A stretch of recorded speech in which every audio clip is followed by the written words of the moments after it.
এখন করতালি হবে জোরে। আমাদের অনুষ্ঠানে বিশেষ অতিথি professor doctor A K M Riazul Hasan স্যারকে উত্তরীয় পড়ে দেবেন জনাব রফিক রিয়াজুল হাসান স্যার।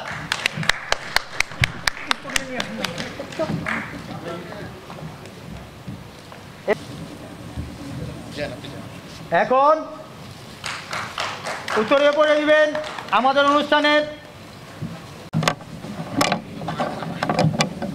শুধু পেলেন তারা হলেন ডক্টর মোহাম্মদ আলী খান ভাষা সাহিত্যে, জনাব আতাউর রহমান কানন বাংলা উপন্যাসে, সুধাংশু শেখর বিশ্বাস উপন্যাস, মফিজ ইমাম মিলন গবেষণা সাহিত্য, রাশেদ আহমেদ সাদি ছন্দ ও ছড়াকার, ওয়াহিদা বানু স্বপ্না শিশুতোষ সাহিত্যে, শেখ সাদি ছড়াকার, জান্নাতুল তায়েবা, শেখ আজিজুল ইসলাম প্রকাশনায়, এম আতিয়া জামান, মোহাম্মদ আলমগীর কবির, আজিজা রহমান মোল্লা, হাসমত উল্লাহ নবী, মোহাম্মদ শাহজালাল খান, মোহাম্মদ আনোয়ার হোসেন, অ্যাডভোকেট মোহাম্মদ আলমগীর, মোহাম্মদ আব্দুর রহমান, মোহাম্মদ ফয়সাল, সৈয়দ কামরুল হাসান, মোহাম্মদ হানিফ, মোহাম্মদ জিম্মন মিয়া। কাছ থেকে ক্ষমা চেয়ে নিচ্ছি। অতিথি হিসেবে আছেন তারা, তাদেরকে উত্তরণীয় পড়িয়ে দেওয়া হয়েছে। আপনারা আমাদেরকে আপনাদের ধৈর্য তো আজকের এই অনুষ্ঠান আশা করছি শেষ পর্যন্ত বিভিন্ন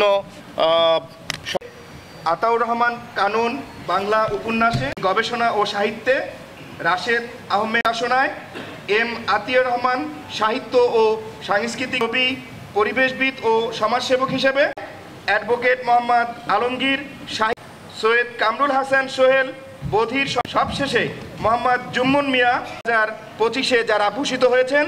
আমরা রেখে যাচ্ছেন একটা দেশ একটা জাতি গঠনের জন্য খুবই গুরুত্বপূর্ণ কাজ তারা করছেন। তাদের কাছে জাতি এ দেশ চিরকৃতজ্ঞ হয়ে থাকবে। তাদের সবাইকে আবারও অনেক ধন্যবাদ এবং অভিনন্দন জানাচ্ছি।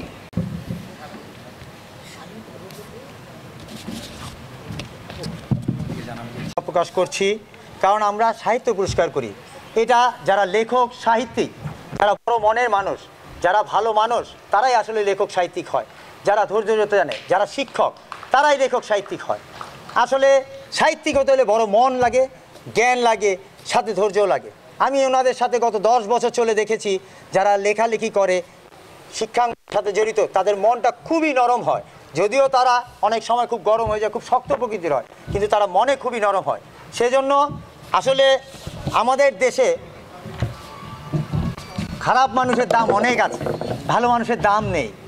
আমরা আমাদের যে অতিথিরা এসেছে কিংবা যারা লেখক সাহিত্যিক, অনেক সময় দেখি যে এদেশে অনেক অনুষ্ঠানে অনেক অতিথি এসেছে, অনেক দর্শক পেয়েছি, কিন্তু আমরা যখনই সাহিত্য পুরস্কারের কথা বলি অনেকেই এখানে অনীহা কিনা অনেক কিছু প্রদর্শন করতে চায়। যাই হোক, তারপরেও এগিয়ে যেতে হবে আমাদের। আমরা বাঙালি, বাংলা আমার ঐতিহ্য, বাংলা আমার মায়ের ভাষা। এই বাংলার জন্য জীবন দিয়েছি, বাংলার জন্য প্রাণ দিয়েছি। এই বাংলায় আমার জান, বাংলায় আমার প্রাণ। এই বাংলার উপরে লেখালেখি করে আজকে আমাদের এই সাহিত্য, বাংলার উপর থেকেই সব কিছু। এ পর্যায়ে আমাদের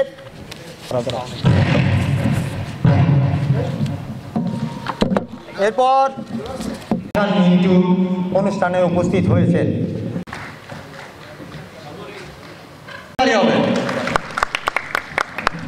এ পর্যায়ে আমাদের বিশেষ অতিথি হবে করতালি জোরে হবে জনাব মমিনুল ইসলাম চৌধুরী।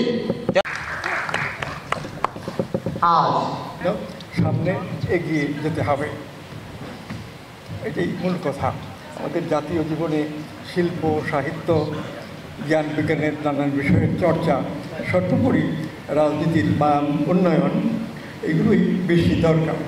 রাজনীতির মান খুব নিচে নেমে গেছে, তারপরে আমাদের জাতীয় জীবনে বড় বড় অনেক সম্ভাবনা ব্যর্থ হয়ে যাচ্ছে। আশা করি আপনারা কবরের পানি চান, কবর থেকে গর্জন শুনি, দেশ সংস্কার চাই। স্বৈরাচারের হলো পতন, মুক্ত হলো জনসাধারণ। স্বাধীনতা আজ ফিরেছে ঠিকই, ফিরেনি যে মোদের শোভন। 4 বছরের ছোট স্যারকে তার পুরস্কারটি গ্রহণ করার জন্য ভাবে তাকে মঞ্চে এসে তাকে পুরস্কার প্রদান করছেন। না, উনি নেই। আজিজা রহমান মোল্লা কে আসছেন এই যে উনি আসছেন। নামগুলো এরপরে আছেন ওয়াহিদা বানু সংখ্যা, আজিজা আতাউর রহমান কানন, এরপরে আছেন সৈয়দ কামরুল হাসান সোহেল। স্যার যিনি দিগন্তধারার সভাপতিত্ব করছেন আমাদের আজকের অনুষ্ঠানে আমরা পাচ্ছেন।